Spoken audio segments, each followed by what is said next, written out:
Alors tout ceci, c'est à connaître. À partir de maintenant, ceux qui ne connaissent pas ça, moi je vais le voir verbaliser.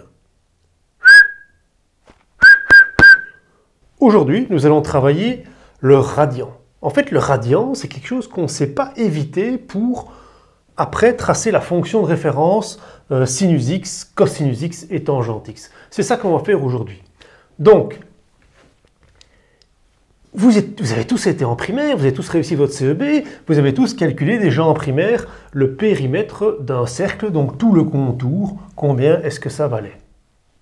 Il y a un petit moyen mnémotechnique pour ça. Ça c'est quoi? Une pierre. Ça c'est quoi? Une pierre. Et donc ça c'est quoi? 2 pierres. Ok? Donc le contour complet, c'était 2 pierres. Donc, on est d'accord que ici, le contour, si on le démarre à partir d'ici, ceci,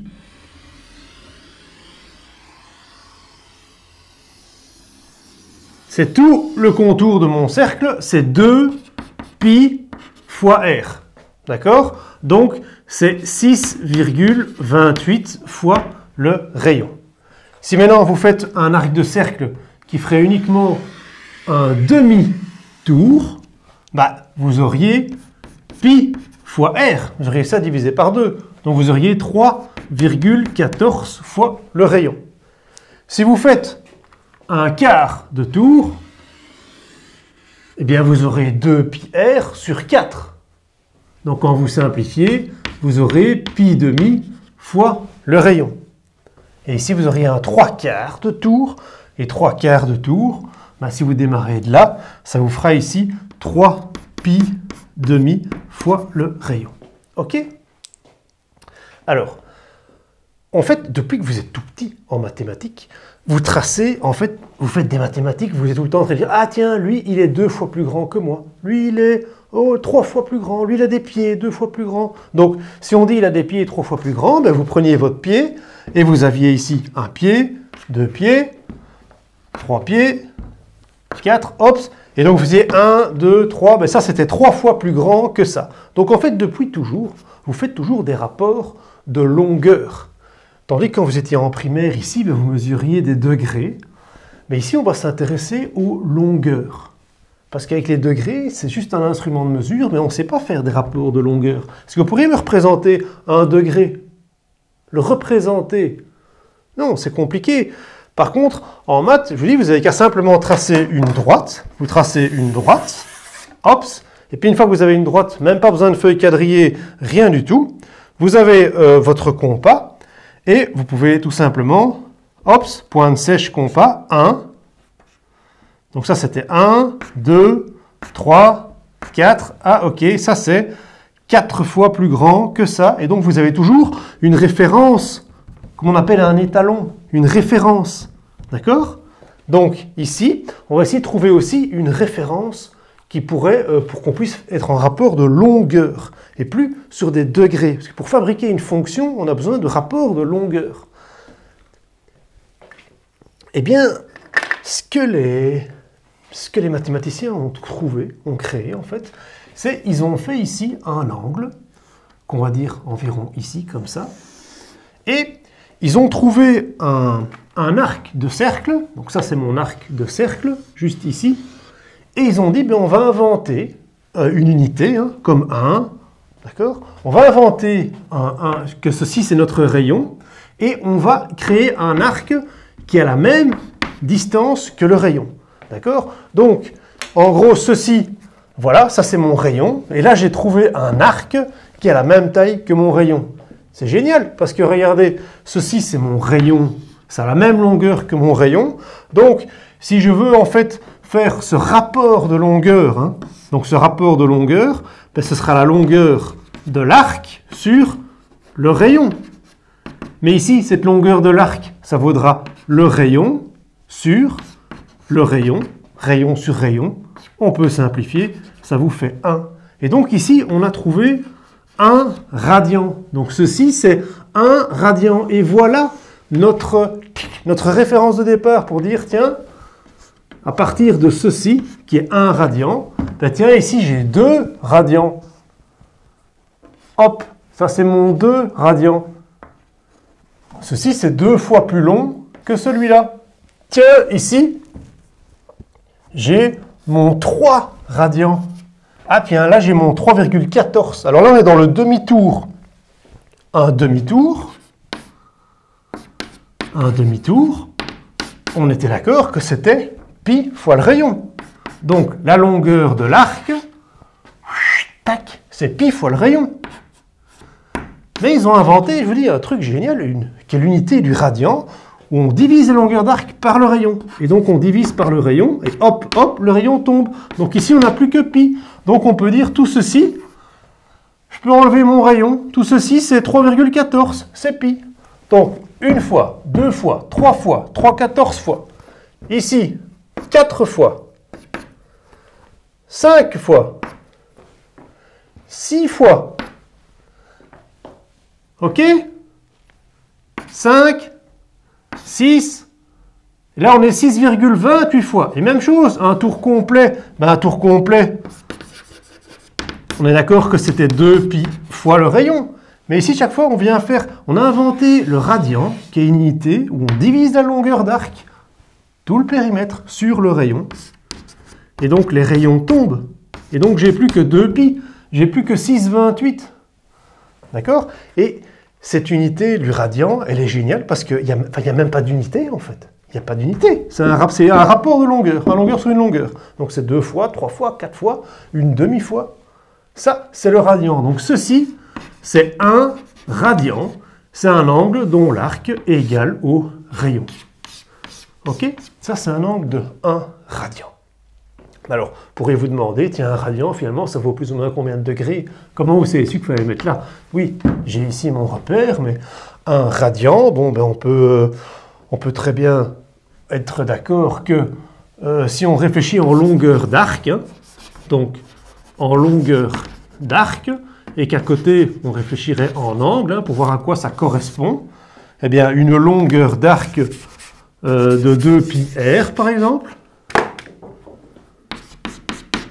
vous êtes bien d'accord que 2 pi r, ça correspond à un angle de 360 degrés. Ben, si on veut chercher donc, à quoi équivaut donc l'angle ici où on a le rayon, on n'a qu'à diviser ici par 2 pi. Si je le fais d'un côté, je le fais de l'autre. Et donc je trouve que mon radian, finalement, c'est 360 sur 2 pi. Et 360 sur 2 pi, vous pouvez faire ça à la calculatrice, mais ça va vous faire 57,29 degrés, approximativement. Donc ça, c'est environ 57,29 degrés. Vous pouvez faire des cercles de n'importe quelle taille, de n'importe quel rayon, et vous aurez toujours le même nombre de fois que ça rentrera, etc. Donc voilà le radian. Grâce à ce radian, on peut fabriquer une fonction. Ici, je mets mon unité qui est le radian. D'accord? On a toujours vu toutes les fonctions de référence, x carré, x cube, racine x, et vous avez bien toujours vu qu'on a toujours du 1, 2, 3, moins 1, moins 2, moins 3. Il faut qu'on crée ça ici. Et ça, on ne savait pas le faire avec les degrés. Avec les degrés, on ne savait pas faire des rapports de longueur. Donc ici, on prend, même pas besoin d'une feuille quadrillée, une feuille blanche. 1, 2, 3, 4, 5, 6, 7, 8. Et derrière, même chose.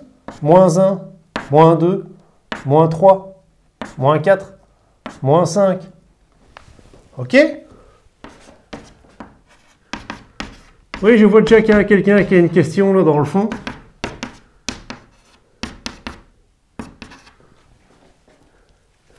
Effectivement, il trouve que ceci, c'est un petit peu plus petit que ce que j'avais pris comme référence. Ça, c'est pas grave, hein. Ça, vous choisissez, peu importe la longueur ici que vous choisissez. Tout ce qui compte, c'est que c'est bien 3 fois plus grand que celui-là, 4 fois plus grand que celui-là, d'accord? Et donc ici, on a vraiment, je vous ai parlé jusqu'à présent de la variable, d'accord? Parce que si on veut dessiner notre fonction x, donc soit une fonction f où on observe que x, donc notre variable x, a pour image sinus de x, bon, il fallait déjà qu'on trouve notre variable. Notre variable, elle est faite, elle est partout ici, hein. Ça, c'est notre variable. Ça pourrait être notre variable. Donc, si notre variable est par exemple ici, ben, on avait déjà vu l'année passée en quatrième, etc. On peut dessiner ici, boum, un triangle rectangle. OK? Et alors, quand on veut tracer la fonction, ben, on dit, tiens, on va être dans un cercle trigonométrique. On lui donne un rayon de 1. Donc, ceci, c'était 1. Rappelez-vous, c'est comme si ce cercle était dans un repère cartésien. Boum. Ici, je vous fais les lignes du repère cartésien. OK? Et donc, vous allez tout de suite trouver les points. Ceci, c'était le point quoi? C'était le point 0, 0. Là, ici, c'était le point 1, 0. Là, ici, c'était le point moins 1, 0. Tout ça, c'était les abscisses, le cosinus. Et ici, on avait quoi comme point? Ben, on avait le point 0, 1, le point 0, moins 1. On était donc, tout ça, c'était notre sinus. Et là, ici, ben, en 1, 1, on avait la tangente ici, hein, en 1, 1 qui était là. On avait ici moins 1, moins 1. OK? Et donc, on repérait, d'accord? Et donc, vous voulez repérer un point. Mais ici, on avait remarqué quoi? Rappelez-vous que si on prenait un angle ici de tatati degrés, ben, le sinus, c'était l'opposé sur l'hypoténuse. Comme l'hypoténuse mesurait 1, le sinus, c'était ceci. D'accord? Donc, tout le sinus, c'était l'ordonnée. Et donc, vous pouvez venir, on venait reporter comme ceci, et on trouvait que le sinus était toujours là. D'accord? Puis on mettait notre angle ici, on revenait, on voyait. Puis on mettrait notre angle là, on allait toujours voir notre sinus. Notre sinus, il était toujours, il était compris entre moins 1 et 1, et c'était l'ordonnée du point. D'accord? Donc on va pouvoir maintenant le représenter. Mettons ici, on n'est pas obligé de mettre le 1 à la même taille que celui-là non plus. Hein. On peut mettre le 1 comme ça, le moins 1 comme ça, et ça y est, on va tracer donc pour notre variable. Donc, alors attention que les points ne tombaient pas toujours justes. On avait appris en quatrième, c'était racine de 2 sur 2, racine de 3 sur 2, ça c'était uniquement pour les angles particuliers, remarquables, 45, enfin 30, 45, 60. Ici, on ne va pas se casser la tête à dessiner ça hyper... Prenons des points faciles, d'accord? Donc les points faciles, c'est quoi? Bah, c'est déjà celui-ci. Donc on a ici le point de départ. Quand notre variable vaut 0, le sinus vaut quoi? 0. Et donc on a un point qu'on peut mettre ici. Ça c'est le premier point pour notre sinus. Ensuite, quand notre variable, tac, valait pi demi, alors pi demi c'était quoi? 3/14 sur 2. Pi demi radian, 3/14 sur 2. 3/14 sur 2, ben, ça fait 1,57 environ. Donc, en 1,57, hop, on avait pi demi. Et donc, quand ma variable est 1,57 radian, donc ceci, c'est 1,57 fois ma basket. Hein, c'est ça que ça veut dire. Cet arc, c'est 1,57 fois mon rayon, ma basket. Donc, en pi demi, j'étais en 1. Ensuite, je continue à tourner. Ma variable, elle arrivait ici en pi. Ça, c'est facile aussi, parce que là, en pi, elle va être de nouveau 0. Donc, pi, c'était 3/14. Donc, vous pouvez venir écrire ici pi, et hop, là, on était en 0. Ensuite, 3 pi demi. Alors, 3 pi demi, ben, c'était 3/14, c'était 9,42 sur 2. Donc, c'était 4,5, c'était 4,71. Ça, c'est 4,71 fois le rayon. OK? Donc, en 4,71, boum, 3 pi demi. Là, mon sinus valait moins 1. Très bien, à nouveau un point super facile à dessiner. Hop. Et alors ici, en 2 pi, en 6,28, on peut dire qu'en 2 pi, on a de nouveau le 0. Et on peut faire la même chose dans les négatifs. Ma variable, elle peut très bien aller comme ça ici. Bam, moins pi demi. Moins pi demi, je suis en moins 1,57. Moins 1,57, moins pi demi. Et là, mon sinus vaut moins 1. Hop, en moins pi, moins 3/14, moins pi, ah, mon sinus valait 0. Donc ma variable est là, mon image vaut 0.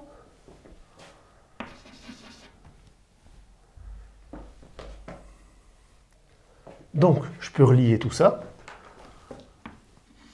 Je coupe toujours ça en 4. 1, 2, 3, 4. Et après, je pourrais continuer. 1, 2, 3, 4. Et ici, même chose. 1, 2. Alors, en moins 4,71, on sera plus ou moins ici. Là, on sera en moins 3 pi demi. Et là, en moins 3 pi demi. Hops. De nouveau, quand notre variable elle est là, mais notre image, elle est en 1. Hops. Donc, ceci, c'est la fonction sinus x qu'on vient de représenter ici. OK? Qu'est-ce qu'on peut dire sur cette fonction? Qu'est-ce qu'on peut lui donner comme caractéristique? On peut lui donner son domaine de définition. C'est quoi? Son domaine de définition, c'est tous les réels. Il n'y a pas une valeur de la variable qu'on doit rejeter. Toutes les variables existent. D'accord? Donc le domaine de définition, c'est tous les réels pour notre variable. L'ensemble image. L'ensemble image, eh bien c'est entre moins 1 et 1. Qu'est-ce qu'on peut dire d'autre? Les racines. Donc les racines, c'était les intersections avec l'axe x. Et qu'est-ce que vous voyez? Les intersections, c'est 0, pi, 2pi, moins pi. Donc on peut généraliser que c'est kpi. D'accord? Kpi, ce sera toutes mes intersections ici avec l'axe x. Toutes mes racines, c'est x vaut kpi. K appartient à z. La période, la période, c'est après combien de temps je retrouve la même chose? La période ici, regardez un petit peu, la période, elle est vraiment de 2pi. OK? Chaque fois, une fois que j'ai fait le tour, hop, une fois que ma variable a fait tout le tour, eh bien la même chose se répète. Et ainsi de suite. Mon amplitude, c'était entre 0 et 1. Qu'est-ce qu'elle vaut? Ceci, c'est mon amplitude. Et mon amplitude, elle vaut 1.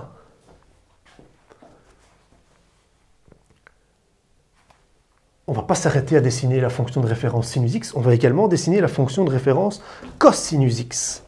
Alors, cosinus x, donc soit f, la variable x a pour image cosinus x. Alors, cosinus x, vous avez aussi également vu les années précédentes, on vient ici prendre ma variable par exemple 0, que vaut mon cosinus quand ma variable vaut 0? Mon cosinus c'était l'abscisse, donc mon cosinus valait 1. Donc ceci, c'était 1. Ensuite, boum, en pi demi, mon cosinus valait 0. En pi, mon cosinus valait... Donc, lorsque ma variable était pi, mon image était moins 1. Ma variable est pi, mon image est moins 1. Je continue. Ma variable est 3 pi demi. Et là, mon image de cosinus, 0.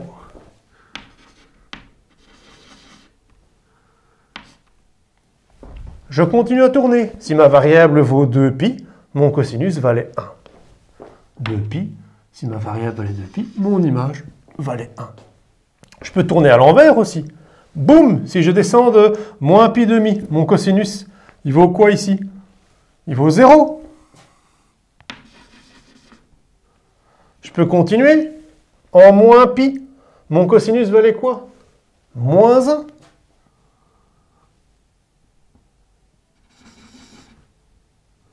En moins 3 pi demi, mon cosinus valait quoi? 0. Et je peux relier. Je lis toujours en 4. Et 1, et 2, et 3, et 4. Et 1, et 2, et 3, et 4. OK? Cosinus x. Qu'est-ce que je peux dire à propos de cette fonction? Quel est son domaine de définition? Elle est définie où? Mais regardez un peu, elle est définie partout. C'est R. Quel est son ensemble image? De nouveau, entre moins 1 et 1. Les racines. Les racines, cette fois-ci, pi demi, 3 pi demi, moins pi demi, moins 3 pi demi. Tiens, c'est des pi demi plus kpi. Si je généralise, c'est des pi demi plus kpi. Ma période, 2pi également. Tous les 2pi, je retrouve la même chose. Mon amplitude, 1 également. on ne va pas s'arrêter là. On va également faire notre tangente x. Donc, soit ma fonction f ou ma variable a pour image tangente x. On va aussi choisir des points qui tombent juste. Alors, tangente x, rappelez-vous, on dessinait ici la tangente au cercle au point 1, 0. Et donc, quand on dessinait un angle, on prolongeait pour essayer de chercher les intersections. Mais on arrivait aussi sur des chiffres pas justes. C'était les racines de 3, racines de 3 sur 3, mais on avait des 1. Et les 1, ils étaient pas mal. Ils étaient ici, en fait. Donc, quand on avait un angle ici de pi quart, ceci, ce sera pi quart, puisque c'est vraiment à la moitié. Donc, pi demi divisé par 2, pi quart. Donc, on a environ pi quart, on est environ 0,8 radians. Et bien là, notre tangente tapait sur 1. Donc, on peut faire ici en 0,8, quelque chose comme ça, 0,8 radians, notre tangente tapait sur 1. OK? Et même chose, si on va dans les négatifs, quand on allait, en moins pi quart, en moins 0,8, on tapait en moins 1. Boum. Et là, on l'a ici aussi. Et notre tangente ici, ça tombait juste aussi, c'était un 0. D'accord? Donc, c'était un 0. Mais qu'est-ce qui était compliqué avec les tangentes, rappelez-vous, c'est quand on commençait à s'approcher de... Quand on s'approchait ici de pi demi, ben, il y a un moment où on va arriver parallèle, en fait. Quand on est pi demi, on va être parallèle. Et donc, on n'arrivera plus à les taper. Donc, ça n'existe pas, les tangentes pour pi demi. Et même chose pour 3 pi demi. On est ici, dès qu'on s'en rapproche, ben, il y a un moment où on ne sera plus, on sera parallèle. Donc, on a des asymptotes verticales en pi demi et en 3 pi demi. D'accord? Ici, on a donc des asymptotes verticales en pi demi, en 3 pi demi. On parle donc des AV, vous avez déjà étudié donc les asymptotes verticales. Pour x égale pi demi, 3 pi demi. Alors ici, en moins pi demi, on a aussi une asymptote verticale. En moins 3 pi demi, on a aussi une asymptote verticale. Tout ça, c'est nos asymptotes verticales. Donc, à quoi va ressembler notre tangente? Venez regarder, on avait dessiné ces 3 points-ci. 1, 2, 3. Donc, on s'avance sans jamais s'en approcher. On descend sans jamais s'en approcher. OK? Et on a la même chose. Si on vient ici voir à cet endroit-ci, hop, là, rappelez-vous la tangente, hop, elle va aussi tomber ici. C'était bien ceci, la tangente. Donc, mon intersection, elle est là. Donc, cet angle-ci, c'était 3 pi quart. En 3 pi quart, je suis en moins 1. Donc, 3 pi quart.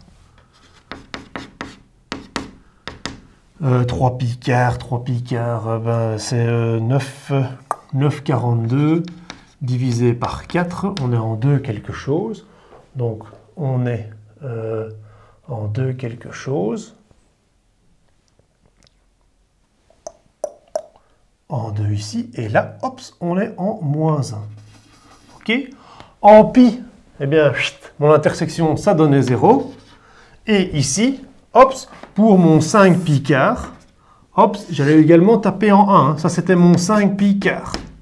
Donc, mon 5 pi quart, je suis quelque part ici. Hop, et de nouveau, je peux tracer ma tangente. Youps, je monte, je me rapproche de l'asymptote sans jamais la toucher. C'est bien la définition d'une asymptote. Et on a la même chose ici. C'est en pi ici. C'est en pi. Mon 0 il est en pi. OK. Mais ici en moins pi, on va avoir la même chose. En moins pi, hop, j'ai une racine. Ça grimpe. Hop, ça descend et ça s'en rapproche, etc. Qu'est-ce qu'on peut dire comme caractéristique sur tangente x? Son domaine, son domaine c'est tous les réels, sauf moins pi, sauf pi demi, 3 pi demi. Donc c'est tous les réels sauf pi demi plus k pi. OK? Les asymptotes verticales, les asymptotes verticales, on est bien d'accord que c'est pi demi plus k pi. Les racines, 0, 1 pi, moins pi, Donc les racines, c'est en kpi. Kpi pour les racines. La période. Ah, la période, elle est plus courte ici. Hein. La période, on a chaque fois la même chose, tous les pi. Donc la période est pi. Et l'ensemble image, c'est plus de moins 1 à 1. L'ensemble image, c'est tous les réels. Voilà. Voilà une vidéo ici. Donc tangente x, vous l'avez aussi maintenant. Donc on a vu le radian. Qu'est-ce que c'est? Cet angle dont la longueur d'arc égale au rayon. Et une fois qu'on a le radian, ça nous permet de construire. Alors dans les graphiques que vous verrez sur les fonctions, souvent vous n'aurez pas 1, 2, 3, 4, 5. Ce sera souvent gradué qu'avec des pi. D'accord? Vous pourriez très bien avoir vos pi, 2 pi, pi demi, 3 pi demi, etc. Mais vous, sachez dans votre tête toujours, pi ce sera 3,14. Et imaginez toujours ces nombres. 1 radian, 2 radians, 3 radians, 4 radians. Vous savez facilement les replacer. Ils sont là. OK? Et ce 1, 2, 3, 4, c'est ça. 1, ça c'est 2 fois plus grand. Ma variable est 3 fois plus grande, 4 fois plus grande, 5 fois plus grande, 6 fois plus grande. OK? Et on pourrait continuer. 7 fois, 8 fois, 9 fois, 10 fois. OK? Ma variable, ça va jusqu'à l'infini. Hein. Et en négatif aussi. Alors tout ceci, c'est à connaître. À partir de maintenant, ceux qui ne connaissent pas ça, moi je vais devoir verbaliser.